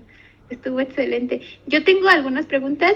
Yo soy becaria de México y, bueno, espero no excederme en las preguntas. Se mencionaba respecto a los pacientes que tienen diabetes mellitus. Mi pregunta es si hay alguna contraindicación o se descartan este tipo de pacientes dependiendo el tipo de, si es tipo 1, tipo 2, el tipo de diabetes que tienen, o hasta que se evalúa el estado de la córnea. La otra pregunta... Perdón. Te respondo esta. Es muy importante entender, no se descarta por diabetes. Es importante consignar el antecedente de diabetes por el tema de para que saber que no puede ir a un DIMEC, que es un tipo de trasplante endotelial, pero sí perfectamente apto para los otros tipos de trasplante, la queratoplastia penetrante, es decir, cuando va todo el tejido, perfectamente. No es una causa de descarte, que no se entienda mal, por favor, la diabetes. Sí hay que consignarlo como antecedentes en la información. Ok, muchísimas gracias. Lo preguntaba porque, bueno, en México la incidencia de enfermedades crónico-degenerativas es altísima, entonces muchas veces pues se considera o no se considera a este tipo de pacientes como potencial donante de córneas. La otra pregunta es, bueno, no sé si sea para esta clase o sea más adelante, ¿qué recomendaciones nos darían ustedes en las unidades críticas para el cuidado de la córnea, como para la lubricación, la hidratación, la prevención de infecciones? No sé si hay algunos cuidados específicos que tengan mayor recomendación para poder pues preservar la córnea antes de que pueda ser extraída o procurada. En este caso, de acuerdo a lo que yo estoy entendiendo, dependería de las terapias, dependería de los médicos clínicos que vayan evaluando, mantener el cuidado, la limpieza y principalmente toda el área, la limpieza de los párpados, cuidar eso, lubricar, no mantener los ojos abiertos, aun cuando el paciente por ahí está intubado, porque puede haber muchos casos que los pacientes están intubados, siempre mantener la lubricación y bien tapados los ojos, porque eso sería lo ideal en las terapias en sí, porque nosotros una vez que el tejido está ablacionado, llega al banco, se procesa y va a un medio de contraste que está para eso estéril, como en este caso el Eusol o el Optisol. Nosotros ahí tenemos el cuidado. Pero en las terapias, que es lo que es la parte más importante, es el cuidado ahí del ojo del paciente. Claro, es importante remarcarlo porque también es parte del cuidado del paciente que no muere. Claro, el paciente. De última, la córnea que se dañó se puede descartar, pero el paciente que sobrevive y se va con su córnea lastimada por el descuido de la terapia. Tal cual, porque puede pasar por ahí que están. Usted ha visto que en la vorágine a veces de tantos pacientes, por ahí un descuido, le han puesto, está intubado y se han olvidado de cubrirle los ojos, entonces ahí se lastima la córnea. Exactamente. Muchas gracias. A ustedes. Acá vuelven a preguntar sobre gentamicina, que ustedes dijeron que no se acondiciona con gentamicina, solo con Ringer, pero si se llega a caer, ¿se lava con genta? Bueno, ahí lo que les hacía el hincapié mi compañera era que cuando se hace la ablación, que si por ahí puede pasar que se caiga, es para evitar a que se vaya a contaminar. Ahí en el momento se hace el lavado, se carga una ampolla de gentamicina, se lleva una jeringa de 10, se pone 8 o 9 centímetros de Ringer, se hace un lavado intenso en ese momento y recién va a la cámara húmeda, porque ahí es como que evitas que se pueda contaminar. Después en el banco, una vez que llega al banco, se recepciona ese globo ocular. Antes de procesar se coloca unas gotas de yodo, se espera 2 minutos, se hace un lavado, se vuelve a colocar otras 2 o 3 gotitas, 1 minuto más y un doble lavado. Entonces ahí estamos por lo menos tratando o haciendo para que no se produzca una contaminación en caso de que caiga. Perfecto. Tratemos de que no se caiga, ¿no? Sí, sí. No debería ser una excepción. Claro, porque puede pasar, no es que... Puede pasar, no siempre pasa, pero no puede pasar en algún momento. Al hacer la presión hacia arriba para permitir ingresar con las cucharas de nucleación y la tijera, la cavidad orbitaria, bueno, al estar en tensiones y al cortar el globo ocular, puede caer. Funciona como catapulta Claro. Eso hay que ser. También, esta cuestión también, algunos de los que están en este grupo ya han ablacionado, otros han visto y algunos nunca lo vieron. Es algo que requiere cierta práctica y guiar, por lo menos las primeras veces, porque, digamos, si es una técnica sencilla, sí requiere verla para aprenderla. Y estos detallitos, como por ejemplo, tener bien agarradito con la pinza de la mano izquierda de algún muñoncito de un músculo cuando uno corta el nervio, es útil porque si no, efectivamente la cucharita podía ser de catapulta, ¿no? Son detalles que uno tiene que ver en la práctica, ¿no? Pero no es que con frecuencia o que sea aceptable que se anden cayendo los globos, porque obviamente hay que ser cuidadoso. No es común eso. Pero como para tener por ahí, como dice, hagamos la prevención primaria para no llegar a un extremo. Entonces esto sería como tener una prevención de siempre sujetar en lo posible, si por ahí disponen de una instrumentadora o de un ayudante, de sujetarlo al globo. Bien. Chicos, perdón, yo me despido, me tengo que retirar. Muchas gracias por la atención, quedan las chicas y estamos en contacto. Muchas gracias. Gracias, Alex. Hay 2 manitos levantadas, José Rivas. No sé si Andrea le puede abrir el micrófono. Está abierto.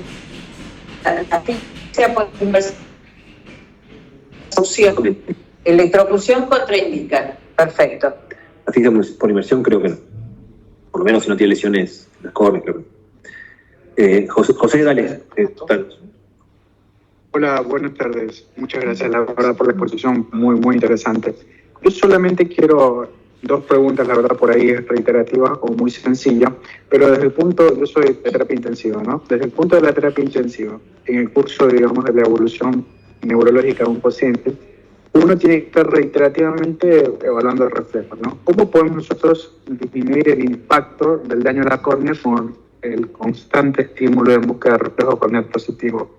Y en otro punto, en un paciente, por ejemplo, que se contamine el globo ocular, eso a nosotros o es necesario hacer antibióticos multisistémicos a un paciente que recibe un globo ocular que se contaminó, digamos, durante el explante o no.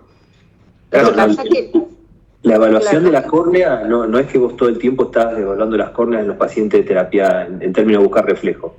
Es uno de los reflejos que buscamos en muerte encefálica, que lo tenemos que hacer, y por eso la recomendación es hacer con un algodón. La de algodón muy finita. Que no lastima, vos lo apoyás nada más y es solamente generar ese reflejo de parpadeo, ya lo vamos a ver en la clase falta poquito para la clase de diagnóstico de muerte. Entonces vos apoyás una puntita de un algodón con suavidad y observás con cuidado si hay un movimiento de parpadeo. Eso no lastima la córnea. Y después, habitualmente en la terapia intensiva, no es que estamos todo el tiempo tocando la córnea para ver si tiene reflejo. Obviamente se busca ese reflejo cuando tenemos una alta sospecha ya de muerte encefálica, como parte del síndrome de muerte encefálica, ¿no? Pero no es que de rutina andamos toqueteándole la córnea a la gente.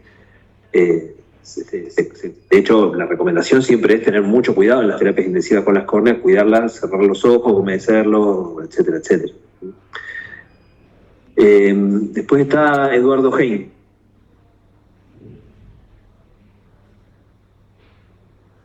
Hola, perdón, me quedó la duda sobre el Perdón, una pregunta más, perdón Eduardo, lo dejamos a... No, perdón, discúlpeme, era sobre el tema del antibiótico. Ahí ya lo explicaron, que si se cae, se disuelve una ampolla de genta en una jeringa de 10 centímetros, disuelta el Ringer lactato y con eso se lava. Para esa eventualidad. No, era si reciben antibióticos sistémicos el paciente que recibe el globo que se contaminó. Perdón, la córnea que se contaminó. Sí. No, eso igual tiene más que ver con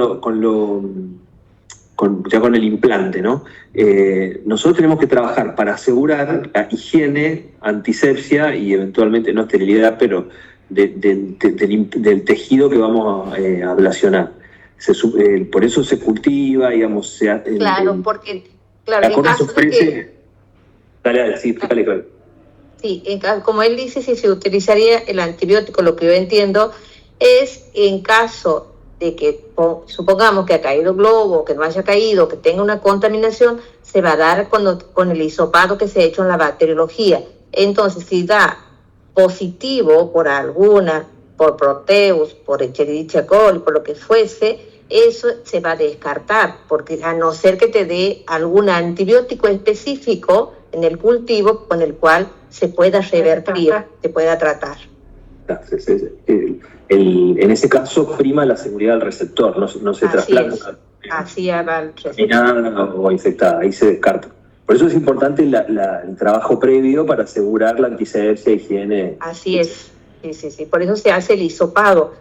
Durante el procesamiento, después de haberle puesto las gotitas de yodo, se realiza el lavado, se hace el hisopado alrededor de la esclera y con el resultado de ese hisopado, si da algún germen en el cual, a través de un cultivo, de una medicación, no sé, le puedo decir Gatidex, con un Gatidex va a poder el paciente salir adelante, seguramente que los médicos darán el ok para liberar, y si no, los médicos son los que determinan. Ahí está. Gracias. Ahora sí, Eduardo, ¿puedes contar tu pregunta? Bien, perfecto. Yo tengo un par de preguntitas. La primera tiene que ver, siguiendo con esta línea, con el tema del uso.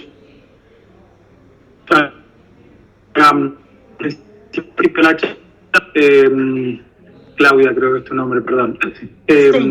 Sí, que si el paciente donante o tenía un organismo multiresistente, no, pero no me quedó claro que si era sensible a antibióticos generales, digamos, que no sean resistentes a los carbapenémicos, por ejemplo, sí es viable, aunque tenga una sepsis.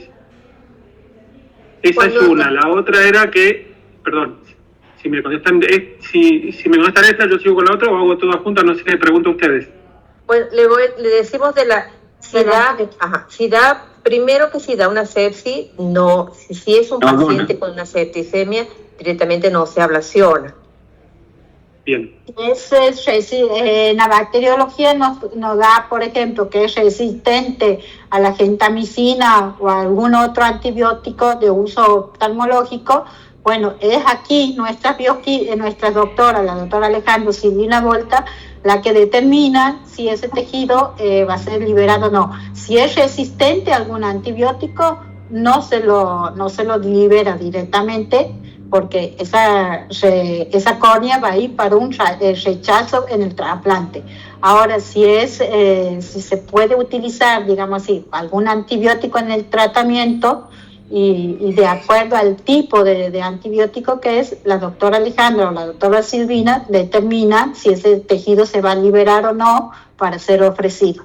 Y en caso de liberarse, son en realidad después los cirujanos los que determinan si y consideran si van a aceptar o no esa córnea. Y cuando lo liberamos, nosotros registramos, informamos a qué tipo de antibiótico se le sugiere al cirujano, qué tipo de antibiótico puede utilizar después de la cirugía. Recuerden que es importante, desde la procuración, discúlpame Eduardo, desde la procuración es muy importante al momento de ablacionar o de proponer la ablación, conocer al paciente, porque si el paciente murió séptico, en shock séptico, con una bacteriemia o con una infección no tratada, se contraindica la ablación. Distinto si suponete el paciente murió de una meningitis por lesión neurológica, pero se trató correctamente, se puede ablacionar. Si tenía una neumonía, pero no estaba séptico o bacteriémico, se puede ablacionar.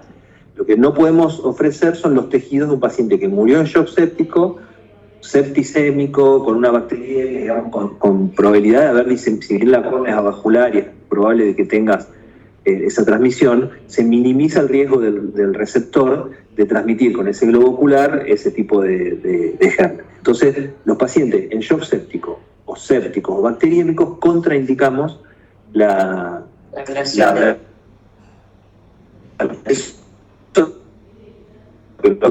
Pudieran no saber eso. Eventualmente, algunas veces van a pescar las infecciones con los hisopados, incluso infecciones que nosotros no sepamos que tenía el paciente, pero si el paciente está en esas condiciones, no tenés que ablacionar tejidos. Es una de las contraindicaciones. Claro, esa es mi pregunta, si era el motivo de exclusión, independientemente si el germen es multiresistente o no, si está séptico, aunque esté en tratamiento, no se ablaciona. Recordamos esto, va a haber una clase igual de infectología para recordar esto, pero si está en tratamiento, tiene el tratamiento adecuado, ha pasado el tiempo suficiente de tratamiento, digamos, en ese caso se puede ofrecer. Lo que no podemos ofrecer es un paciente que muere séptico, ¿sí? Un paciente que puede haber estado séptico y que su enfermedad igual lo mate. En ese caso, la sepsia desapareció como contraindicación. Ahora, si está séptico al momento de la muerte, no se puede ofrecer, no se puede ablacionar. Perfecto. Bien, y en el caso de que, por ejemplo, que estaban mencionando recién, de que se cae el ojo al suelo, que esperemos que no, pero si ocurre, ¿eso hay que informarlo en alguna parte del formulario? Porque entiendo de que si eso ocurre, cuando llega al centro de procesamiento, hacen una decontaminación aparte con yodo, ¿no? Sí, con 2 gotitas de yodo o algo así. Es lo que yo capté, quiero sacar esa duda. Y la otra es, a mí no me quedó muy claro en qué momento o cuándo se coloca alcohol, la esclera creo que iba.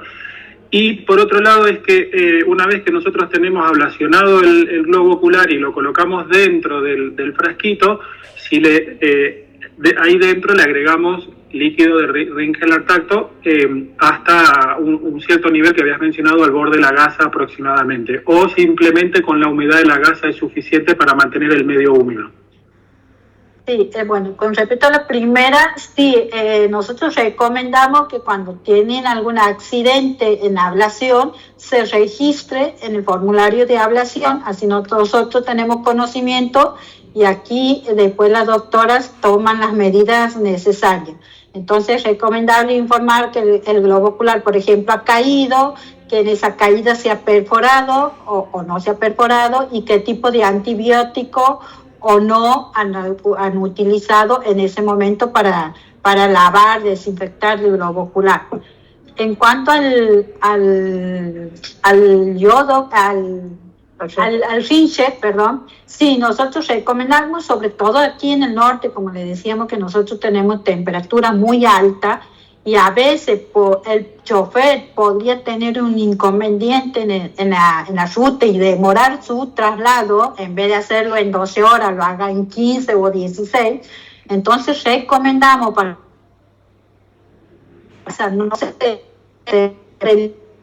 recomendamos que además de humedecer antes de envolverlo al globo ocular, agregarle al por lo menos hasta la mitad de la gasa o hasta el borde de la gasa. Utilizamos nosotros el norte, después cada banco de su armado solicitan que se arme la cámara húmeda. Y después el tema de la esclera, una vez procesado, una vez que se ha separado la córnea y se ha colocado en su medio de conservación, se limpia la esclera y se la coloca en alcohol absoluto al 96% para tener su medio de conservación, el cual en este caso nosotros aquí lo mantenemos por 3 meses. Pero una vez procesada, que haya separado la córnea y queda la esclera limpia, que se ha sacado todos los restos, eso va al alcohol absoluto. Perfecto, muchísimas gracias. Nicole Villagrán, ¿levantaste la mano?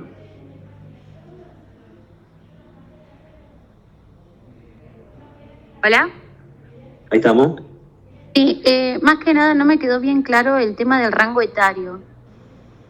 O sea, o ablacionan a todos y reciben todas las córneas.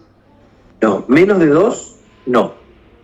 Y el consenso ahora en Argentina es 75, como edad máxima, incluso ahí me confirmaron que en Cava ahora es 75. Algunas provincias que tienen solucionado el problema de las córneas, por ejemplo, entonces se ponen más estrictas y aceptan córneas solamente si tienen menos de edad, pero porque les sobran, digamos, para que vos me entiendas, pero el criterio estándar es 2 a 75. 2 a 75. Y el otro con el tema de la conservación, ¿después de cuánto tiempo se descartan? ¿Eran 30 días o no? ¿O puede ser menos o más? En cuanto a las córneas, desde la fecha del procesamiento nosotros contamos 15 días. A partir, pues si hoy, por ejemplo, nosotros vamos a tener operativo, vamos a procesar y a partir de hoy contamos 15 días más, que es aproximadamente hasta el día 20 aproximadamente, lo conservamos en el frasco. Si esa córnea no ha sido asignada por algún motivo, porque por bajo conteo, por baja evaluación o porque el paciente no se ha querido operar y ha pasado los 15 días, se envía a anatomía patológica. En las escleras nosotros las conservamos, en realidad la conservación es hasta 6 meses dentro de ese alcohol. Como nosotros tenemos muchos operativos y a veces nuestras heladeras están llenas y esa esclera casi no se las utilizan, se la piden poco, nosotros las estamos descartando cada 3 meses, se le envía anatomía patológica. Perfecto. Muy bien. Y la última manito levantada, que es de Betiana Aceituno. Hola, buenas tardes, ¿cómo están? Mi consulta es a las chicas, yo hago ablaciones de córneas, algunas, y mi pregunta es si siempre se empieza a ablacionar por algún ojo específico o es indiferente el ojo que empecemos a ablacionar. No sé si es clara la pregunta. Es indiferente, cada uno lo trabaja a su manera, a la forma que se acostumbra a hacerlo. Por ejemplo, nosotros lo hemos tomado por costumbre en el procesamiento, procesa el primer ojo izquierdo y después el derecho. Aquí en Santiago creo que primero ablacionan el ojo derecho y después el izquierdo, pero eso no hay una regla determinada de decir este ojo primero y este ojo después. Eso cada jurisdicción, cada centro ablacionista lo determina. Es para mayor seguridad de ustedes, digamos. Claro, la rutina de trabajo de cada uno. Perfecto, muchísimas gracias. Bueno, me parece suficiente. Le vamos a enviar por el grupo de WhatsApp un poco de material con los criterios, las contraindicaciones, algunos criterios de los bancos de ojos, probablemente durante el día de hoy, para que lo tengan a mano al momento de tener que trabajar con esto. Insistimos con esto, pónganse en contacto, o ustedes puedan hacer con sus bancos de tejido, porque cada provincia tiene asignado bancos de tejidos. Acá está Santa Lucía, en Buenos Aires está el de Cucaiba en La Plata, los del NOA mandan a Santiago, en Santa Fe también hay banco de tejidos, en Entre Ríos hay banco de tejidos. Entonces cada uno tiene que ponerse en contacto para justamente definir o aclarar estos detalles técnicos que tienen que ver con cómo empaquetamos, cómo enviamos, etcétera, etcétera, que puede cambiar de un banco a otro, pero globalmente el mensaje es: recuerden que la ablación, la donación de tejido se puede hacer, lo debemos hacer en nuestros hospitales. Ante la duda nos comunicamos con el banco Lo puede hacer un médico, lo puede hacer un enfermero, lo puede hacer una instrumentadora quirúrgica, un kinesiólogo, en fin, cualquier persona habilitada con la técnica adecuada y aprendida lo puede hacer. Y contribuimos todos a solucionar el problema de la lista de espera. Creo que no queda más nada para preguntar. El tema, agradecer a las chicas que se quedaron todo este tiempo. Muchas gracias, clarísima la Muchas gracias. Bueno, muy agradecidos a ustedes también Gracias a por la ustedes. consideración y porque estemos cada vez más cerca, aunque sea a través de una pantalla, pero siempre cerca. Bien. Muchísimas gracias. Y avisos parroquiales, la semana que viene es 14 es el Ateneo. Es el Ateneo este mes, después le vamos a pasar algún que otro detalle. Y ahora les vamos a pasar también al grupo la nota para que tramiten sus permisos correspondientes para las jornadas, con el calendario de las jornadas y el lugar donde se van a realizar. Si eso les queda alguna duda de esto que les preguntamos, no duden mandarnos mensajes por privado para ir aclarando, pero entre este mes, el mes que viene y un poquito en julio, vamos a hacer todas las reuniones presenciales en las distintas provincias, así que ahí les mando el calendario, la invitación para que tramiten los permisos que nos vienen pidiendo, con justa razón, para sus lugares de trabajo. Por eso, como dejé la... Regresa a piso. Adiós. Yo creo que es un error haber pensado que era un temprano. Que eso, por eso creo que hay que tomarlo en cuenta. Y eso me parece que la intervención oncológica es igual. Con buena mecánica, sin ruidos agregados.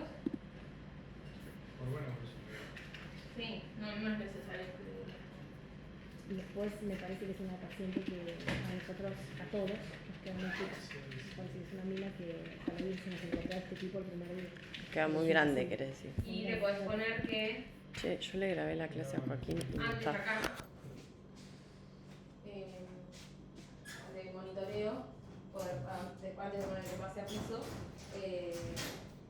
con un punto seguido intercurre o presenta síntomas urinarios o de riesgo de insuria, por lo que se toma seguimiento que es inflamatorio e inicia antibiótico terapia. Voy a ver esto así.